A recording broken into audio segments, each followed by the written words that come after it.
3 points today, much needed 3 points. What did you make of that?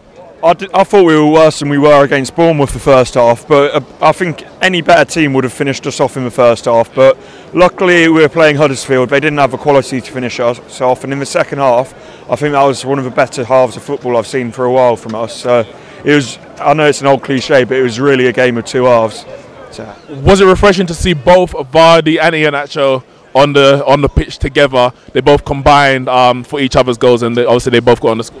Yeah, it was good. I think Iheanacho was always going to struggle to sort of play up front by himself, which is I think what he would have ideally liked to do with Vardy here. But I think Puel was trying to implement it, so there's a system for both of them. And I think a game like Huddersfield is a good way to try sort of different stuff, and I think he did well with that today. So, what do you make of Puel? Obviously, a lot of his tactics, even when he was at, I think it was Southampton before, even though he got into a very high position, but the style of play has been questioned, and his style of play is very different to Ranieri and Shakespeare before him. What do you make of it?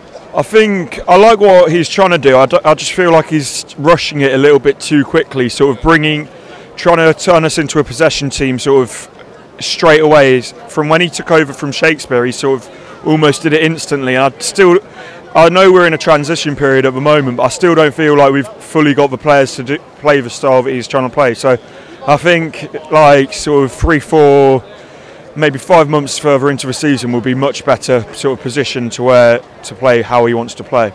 Are you confident that you can get success under Puel?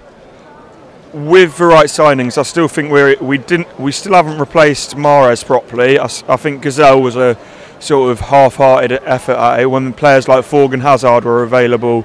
Lots of other quality wingers are available, and we go in for someone like Gazelle, who's been average in an average league for about 4 or 5 seasons. Maddison, what do you make of that? Because it's a brilliant signing. I'm a Man United fan. I saw him in the first game of the season away at Old Trafford, and he was absolutely brilliant. Obviously, he got on the score sheet today. Absolutely class. Do you see his touch in the corner? If Neymar was doing that or Pogba, be hearing about it for days. But because it's Maddison just at Little Leicester, you won't hear it. You won't hear about it. But I think he's been absolutely class. He's sort of in a way reminds me of Özil, how he picks up like pockets of space around the pitch, sort of in between the sort of defensive midfielders and the back four. Sort of like, and his passing ability is very, very good. And how young he is, I think we've got a hell of a player. 3-1 here to Leicester at the King Power Stadium. A much needed 3 points for Claude Puel, who has been under pressure this season. But Wagner and Huddersfield yet to get a win in the league this season. They were favourites to go down at the beginning, and it's looking much like that now. Is he going to get sacked at some point? Maybe, maybe not. Check out all our other fan cams here, and I'll see you soon.